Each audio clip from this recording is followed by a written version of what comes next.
दोस्तों, आज मैं आपके लिए लेकर आई हूँ श्री सत्यनारायण भगवान की कथा, सामग्री, पूजा विधि और इसका महत्व।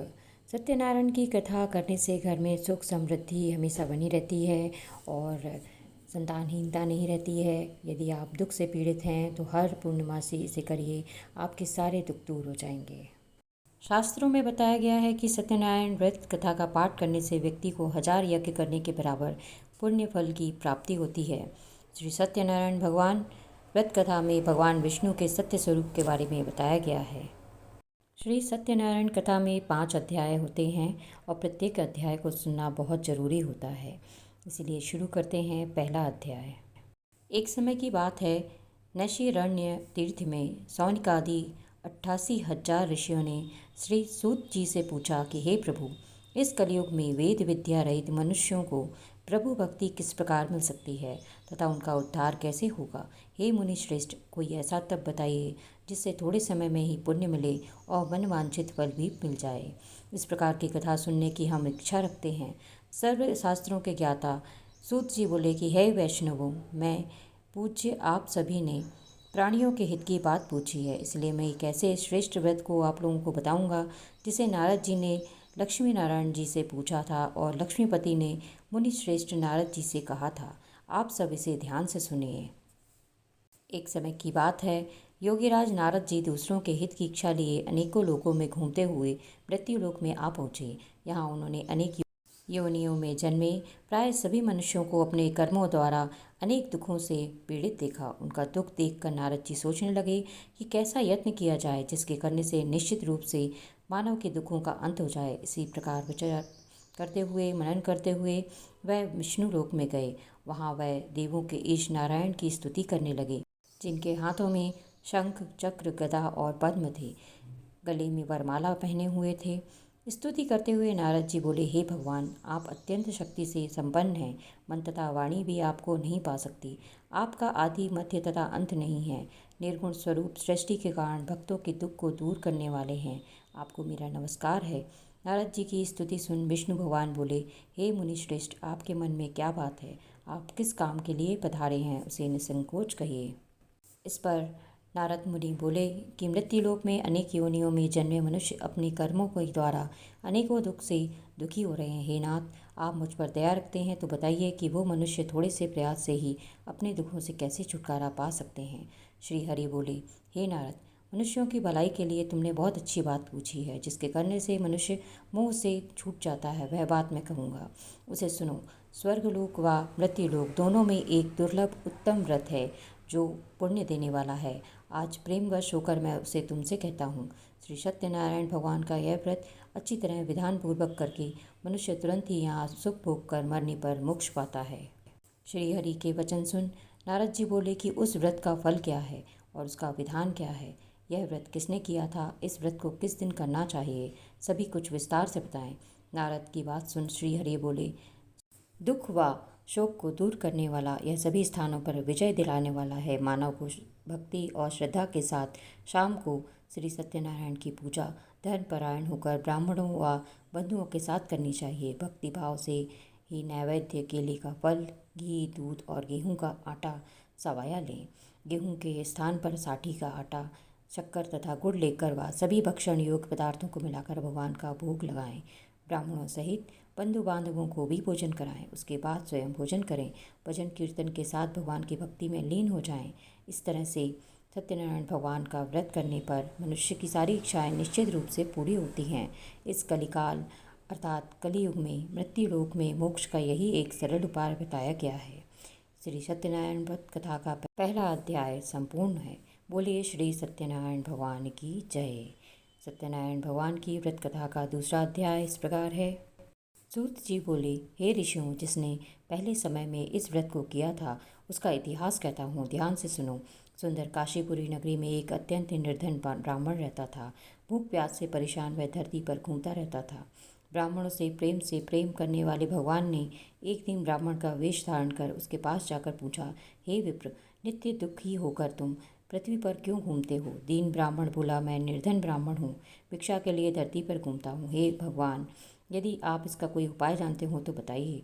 वृद्ध ब्राह्मण कहता है कि सत्यनारायण भगवान मनोवांछित फल देने वाले हैं, इसलिए तुम उनका पूजन करो। इसे करने से मनुष्य सभी दुखों से मुक्त हो जाता है।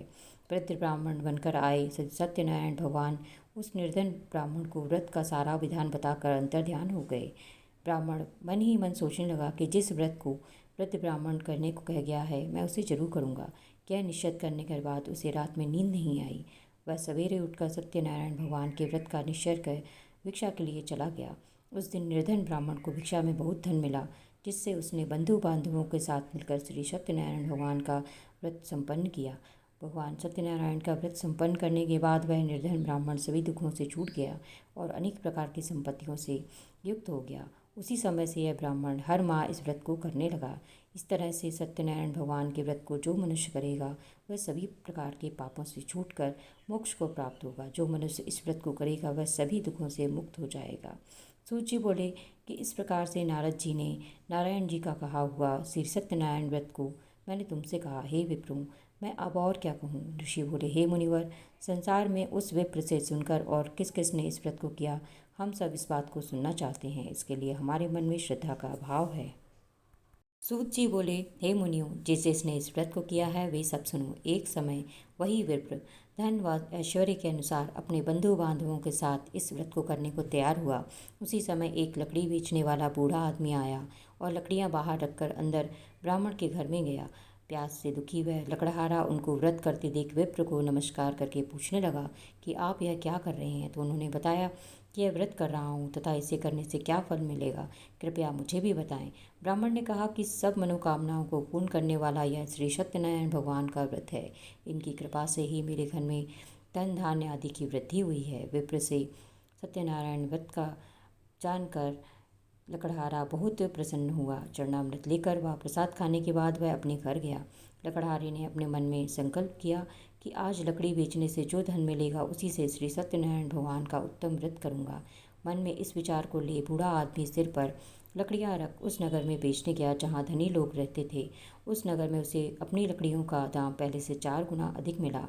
बूढ़ा प्रसन्नता के साथ दाम लेकर केले, शक्कर, घी, दूध, दही और गेहूं का आटा ले और श्री सत्यनारायण भगवान के व्रत की अन्य सामग्रियां लेकर अपने घर चला गया। वहां उसने अपने बंधु बांधवों को बुलाकर विधि विधान से सत्यनारायण भगवान का पूजन और व्रत किया। इस व्रत के प्रभाव से वह बूढ़ा लकड़हारा धन पुत्र आदि से युक्त होकर संसार के समस्त दुख सुख भोग अंत काल में वैकुंठ धाम चला गया। श्री सत्यनारायण व्रत कथा का दूसरा अध्याय संपूर्ण होता है। बोलिए श्री सत्यनारायण भगवान की जय। श्री सत्यनारायण भगवान की व्रत कथा का तीसरा अध्याय इस प्रकार है। सूत जी बोले कि हे श्रेष्ठ मुनियों, अब आगे की कथा कहता हूँ। पहले समय में उल्कामुख नाम का एक बुद्धिमान राजा था। वह सत्यवक्ता और जितेंद्रिय था। प्रतिदिन देव स्थानों पर जाता और निर्धनों को धन देकर उनके कष्ट दूर करता। उसकी पत्नी कमल के समान मुख वाली तथा सती साध्वी थी। भद्रशिला नदी के तट पर उन दोनों ने श्री सत्यनारायण भगवान का व्रत किया। उसी समय साधु नाम का एक वैश्य आया। उसके पास व्यापार करने के लिए बहुत सा धन था। राजा को व्रत करते देख वह विनय के साथ पूछने लगा, हे राजन, भक्तिभाव से पूर्ण होकर आप यह क्या कर रहे हैं? मैं सुनने की इच्छा रखता हूँ तो आप मुझे बताएं। राजा बोला, हे साधु, अपने बंधु बांधवों के साथ पुत्रादि की प्राप्ति के लिए एक महाशक्तिवान श्री सत्यनारायण भगवान का व्रत व पूजन कर रहा हूँ। राजा के वचन सुन साधु आदर से बोला, हे राजन, मुझे इस कथा का, इस व्रत का सारा विधान कहिए। आपके कथनानुसार मैं भी इस व्रत को करूँगा। मेरी भी संतान नहीं है और इस व्रत को करने से निश्चित रूप से मुझे संतान की प्राप्ति होगी। राजा से व्रत का सारा विधि विधान सुन व्यापार से निवृत्त हुआ अपने घर चला गया। साधु वैश्य ने अपनी पत्नी को संतान देने वाले इस व्रत का वर्णन कह सुनाया और कहा, जब मेरी संतान होगी तब मैं इस व्रत को करूँगा। साधु ने इस प्रकार के वचन अपनी पत्नी लीलावती से कही। एक दिन लीलावती पति के साथ आनंदित होकर सांसारिक धर्म में प्रवृत्त होकर श्री सत्यनारायण भगवान की कृपा से गर्भवती हो गई। 10वें महीने में उसके गर्भ से एक सुंदर कन्या ने जन्म लिया। दिनों दिन वह ऐसे बढ़ने लगी जैसे कि शुक्ल पक्ष का चंद्रमा बढ़ता है। माता पिता ने अपनी कन्या का नाम कलावती रखा। एक दिन लीलावती ने मीठे शब्दों में अपने पति को याद दिलाया कि आपने सत्यनारायण भगवान के जिस व्रत को करने का संकल्प किया था उसे करने का समय आ गया है। आप इस व्रत को करिए। साधु बोला, हे प्रिय, इस व्रत को मैं उसके विवाह पर करूँगा। इस प्रकार अपनी पत्नी को आश्वासन देकर वह नगर को चला गया। कलावती पिता के घर में रहकर वृद्धि को प्राप्त हो गई। साधु ने एक बार नगर में अपनी कन्या को सखियों के साथ देखा तो तुरंत ही दूत को बुलाया और कहा, मेरी कन्या के योग्य वर को देख कर आओ। साधु की बात सुन दूत कंचन नगर में पहुंचा। वहां देखभाल कर रही लड़की के सुयोग्य वाड़िक पुत्र को ले आया। सुयोग्य लड़के को देख साधु ने बंधु बांधवों को बुलाकर अपनी पुत्री का विवाह कर दिया। लेकिन दुर्भाग्य की बात यह है कि साधु ने अभी भी श्री सत्यनारायण भगवान का व्रत नहीं किया। इस बार श्री भगवान क्रोधित हो गए और श्राप दिया कि साधु को अत्यधिक दुख मिले। अपने कार्य में कुशल साधु बनिया जमाई को लेकर समुद्र के पास स्थित होकर रत्नासारपुर नगर में गया। वहां जाकर दामाद ससुर दोनों ने मिलकर चंद्रकेतु राजा के नगर में व्यापार करने लगे। एक दिन भगवान सत्यनारायण की माया से एक चोर राजा का धन चुराकर भाग रहा था। उसने राजा के सिपाहियों को अपना पीछा करते देख चुराया हुआ धन वहां रख दिया जहां साधु अपने जमाई के साथ ठहरा हुआ था। राजा के सिपाहियों ने साधु वैश्य के पास राजा का धन पड़ा देखा तो वह ससुर जमाई दोनों को बांधकर प्रसन्नता से राजा के पास ले गए और कहा कि उन दोनों चोरों को हमने पकड़ लिया है, आप आगे की कार्यवाही की आज्ञा दें। राजा की आज्ञा से उन दोनों को कठिन कारावास में डाल दिया गया और उनका सारा धन भी उनसे छीन लिया गया। श्री सत्यनारायण भगवान से श्राप से साधु की पत्नी भी बहुत दुखी हुई। घर में जो धन रखा था उसे चोर चुरा ले गए। शारीरिक तथा मानसिक पीड़ा व भूख प्यास से अति दुखी हो अन्न की चिंता में कलावती के ब्राह्मण के घर गई। वहाँ उसने श्री सत्यनारायण भगवान का व्रत होते देखा, फिर कथा भी सुनी। वह प्रसाद ग्रहण कर वह रात को घर वापस आ गई। माता ने कलावती से पूछा कि हे पुत्री, अब तक तुम कहाँ थी? तेरे मन में क्या है? कलावती ने अपनी माता से कहा, हे माता, मैंने एक ब्राह्मण के घर में श्री सत्यनारायण भगवान का व्रत देखा है। कन्या के वचन सुन लीलावती भगवान के पूजन की तैयारी करने लगी। लीलावती ने परिवार व बंधुओं सहित सत्यनारायण भगवान का पूजन किया। उनसे वर मांगा कि मेरे पति तथा जमाई शीघ्र घर आ जाएं। साथ ही यह भी प्रार्थना की हम सबका अपराध क्षमा कर दें। श्री सत्यनारायण भगवान इस व्रत से संतुष्ट हो गए और राजा चंद्रकेतु को सपने में दर्शन देकर कहा, हे राजन, तुम उन दोनों वैश्यों को छोड़ दो और तुमने उनका जो धन लिया है उसे वापस कर दो। अगर ऐसा नहीं किया तो मैं तुम्हारा धन, राज्य व संतान सभी को नष्ट कर दूंगा। राजा को यह सब कहकर वह अंतर ध्यान हो गए। प्रातःकाल सभा में राजा ने अपना सपना कह सुनाया। फिर बोले कि वणिक पुत्रों को कैद से मुक्त कर सभा में लेके आओ। दोनों ने आते ही राजा को प्रणाम किया। राजा मीठी वाणी में बोला कि हे महानुभावों, भाग्यवश ऐसा कठिन दुख तुम्हें प्राप्त हुआ, लेकिन अब तुम्हें कोई भय नहीं है। ऐसा कह राजा ने उन दोनों को नए वस्त्र आभूषण भी पहनाए और जितना धन उनका लिया था उससे दुगना धन वापस कर दिया। दोनों वैश्य अपने घर को चल दिए। श्री सत्यनारायण व्रत कथा का तीसरा अध्याय संपूर्ण होता है। बोलिए श्री सत्यनारायण भगवान की जय। श्री सत्यनारायण भगवान की व्रत कथा का चौथा अध्याय इस प्रकार है। सूत जी बोले, वैश्य ने मंगलाचार कर अपनी यात्रा आरंभ कर दी और अपने नगर की ओर चल दिए। उनके थोड़ी दूर जाने पर एक दंडी वेशधारी श्री सत्यनारायण भगवान ने उनसे पूछा कि हे साधु, तेरी नाव में क्या है? अभिवाणी वणिक हंसता हुआ बोला, हे दंडी, आप क्यों पूछते हो? क्या धन लेने की इच्छा है? मेरी नाव में तो बेल व पत्र भरे हुए हैं। वैश्य के कठोर वचन सुनकर भगवान बोले, तुम्हारा वचन सत्य हो। दंडी ऐसे वचन कह के वहाँ से चले गए। कुछ दूर जाकर समुद्र के किनारे बैठ गए। दंडी के जाने के बाद साधु वैश्य ने नित्य क्रिया के पश्चात नाव को ऊंची उठते देखकर अचंभा माना और नाव में बेल पत्ते आदि देखकर मूर्छित होकर जमीन पर गिर पड़ा। मूर्छा खुलने पर वह अत्यंत शोक में डूब गया। तब उसका दामाद बोला कि आप शोक न मनाएं, यह दंडी का शाप है, इसलिए हमें उनकी शरण में जाना चाहिए, तभी हमारी मनोकामना पूरी होगी। दामाद की बात सुनकर वह दंडी के पास पहुंचा और अत्यंत भक्तिभाव नमस्कार करके बोला, मैंने आपसे जो जो वचन कहे थे, असत्य वचन कहे थे, उनके लिए मुझे क्षमा कर दें। ऐसा कहकर वह महान शोकातुर हो गया और रोने लगा। तब दंडी भगवान बोले कि हे वणिक पुत्र, मेरी आज्ञा से तुम्हें बार बार दुख प्राप्त होता है, तू मेरी पूजा से विमुख हुआ। साधु बोला, हे भगवान, आपकी माया से ब्रह्मा आदि देवता भी आपके रूप को नहीं जानते हैं, तब मैं अज्ञानी कैसे जान सकता हूँ? आप प्रसन्न होइए, अब मैं सामर्थ्य के अनुसार आपकी पूजा करूँगा। मेरी रक्षा करो और पहले के समान नौका में धन भर दो। साधु वैश्य के भक्तिपूर्वक वचन सुनकर भगवान प्रसन्न हो गए और उसकी इच्छा अनुसार वरदान देकर अंतर ध्यान हो गए।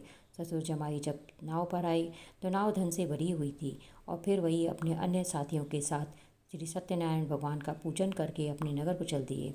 जब नज़दीक पहुँचे तो दूत को घर पर खबर करने के लिए भेज दिया। दूत साधु की पत्नी को प्रणाम करके कहता है कि मालिक अपने दामाद सहित नगर के निकट आ गए हैं। दूत की बात सुन साधु की पत्नी लीलावती ने बड़े हर्ष के साथ श्री सत्यनारायण भगवान का पूजन कर अपनी पुत्री कलावती से कहा कि मैं अपने पति के दर्शन को जाती हूँ, तू कार्य पूर्ण कर शीघ्र आ जाना। माता के ऐसे वचन सुन कलावती जल्दी में प्रसाद छोड़कर अपने पति के पास चली गई। प्रसाद की अवज्ञा के कारण श्री सत्यनारायण भगवान रुष्ट हो गए और नाव सहित उसके पति को पानी में डुबो दिया। कलावती अपने पति को ना पाकर रोती हुई जमीन पर गिर गई। नौका को डूबा देखकर और कन्या को रोता देखकर साधु दुखी होकर कहने लगा कि हे प्रभु, मुझसे तथा मेरे परिवार से जो भी भूल हुई है उसे क्षमा करें। साधु के दीन वचन सुनकर श्री सत्यनारायण भगवान प्रसन्न हो गए और आकाशवाणी हुई, हे साधु, तेरी कन्या मेरे प्रसाद को छोड़कर आई है, इसलिए उसका पति अदृश्य हो गया है। यदि वह घर जाकर प्रसाद खाकर लौटती है तो इसे इसके पति अवश्य मिलेगा। ऐसी आकाशवाणी सुन कलावती घर पहुंचकर प्रसाद खाती है और फिर जाकर अपने पति के दर्शन करती है। उसके बाद साधु अपने बंधु बांधवों सहित श्री सत्यनारायण भगवान का विधि विधान से पूजन करता है। इस लोक का सुख भोग कर वह अंत में स्वर्ग को जाता है। श्री सत्यनारायण व्रत कथा का चौथा अध्याय संपूर्ण होता है। बोलिए श्री सत्यनारायण भगवान की जय। श्री सत्यनारायण भगवान की व्रत कथा का 5वां अध्याय शुरू होता है। इस प्रकार सूत जी बोले कि हे ऋषियों, मैं और भी एक कथा सुनाता हूँ, उसे भी ध्यानपूर्वक सुनना। प्रजा पालन में लीन तुंगध्वज नाम का एक राजा था। उसने भी भगवान का प्रसाद त्याग कर बहुत ही दुख सहन किया। एक बार वन में जाकर अन्य वन्य पशुओं को मारकर वह बड़ के पेड़ के नीचे आ गया, जहाँ उसने ग्वालों को भक्ति भाव से अपने बंधुओं सहित सत्यनारायण भगवान का पूजन करते देखा। अभिमानवश राजा ने उन्हें देखकर भी पूजा स्थान में नहीं गया, ना ही उसने भगवान को नमस्कार किया। ग्वालों ने राजा को प्रसाद दिया, लेकिन उसने वह प्रसाद भी नहीं खाया और प्रसाद को वहीं छोड़कर अपने नगर को चला गया। जब वह नगर में पहुंचा तो वहाँ सब कुछ तहस नहस हो गया था। तो वह शीघ्र ही समझ गया कि यह सब भगवान ने ही किया है। वह दोबारा ग्वालों के पास गया और विधि पूर्वक पूजा करके प्रसाद खाया तो श्री सत्यनारायण भगवान की कृपा से सब कुछ पहले जैसा हो गया। दीर्घकाल तक सुख भोगने के बाद मरणोपरांत उसे स्वर्ग लोक की प्राप्ति हुई। जो मनुष्य परम दुर्लभ इस व्रत को करेगा तो भगवान सत्यनारायण की अनुकंपा से उसे धन धान्य की प्राप्ति होगी। निर्धन धनी हो जाएगा और भय मुक्त हो जीवन जीता है। संतानहीन मनुष्य को संतान सुख मिलता है और सारे मनोरथ पूर्ण हो जाते हैं। मानव अंतकाल में वैकुंठ धाम को जाता है। तो सूत जी बोले, जिन्होंने पहले इस व्रत को किया है, अब उसके दूसरे जन्म की कथा भी कहता हूँ। वृद्ध सतानंद ब्राह्मण ने सुदामा का जन्म लेकर मोक्ष की प्राप्ति की। लकड़हारे ने अगले जन्म में निषाद बनकर मोक्ष प्राप्त किया। उल्कामुख नाम का राजा दशरथ होकर बैकुंठ को गए। साधु नाम के वैश्य ने मोरध्वज बनकर अपने पुत्र को आरी से चीरकर मोक्ष पाया। महाराज तुंगध्वज ने स्वयंभू होकर भगवान में भक्ति युक्त होकर कर्म का मोक्ष पाया। श्री सत्यनारायण व्रत कथा का 5वां अध्याय संपूर्ण होता है। बोलिए श्री सत्यनारायण भगवान की जय। है श्री सत्यनारायण भगवान की पूजा की में लगने वाली सामग्री इस प्रकार है। धूप, दीपक, चावल कलश के ऊपर रखने के लिए, अक्षत, हल्दी, कलावा, पंचामृत और प्रसाद, और साथ में आप दक्षिणा रखिए। अब है पूजा विधि। तो श्री सत्यनारायण कथा में कलश का बहुत अधिक महत्व होता है। इस दिन कलश स्थापना करके उसकी पूजा की जाती है। सत्यनारायण कथा में सबसे पहले कलश की पूजा करें, फिर गणेश जी की, उसके बाद श्री सत्यनारायण देव की पूजा करें एवं कथा की शुरुआत करनी चाहिए। इस पूजन में कलश एवं एक नारियल जरूर रखना चाहिए। ऐसा माना जाता है कि नारियल का फल श्रीफल होता है, इसलिए श्री लक्ष्मी जी का फल माना जाता है, जो भगवान विष्णु जी को अत्यंत पसंद होता है।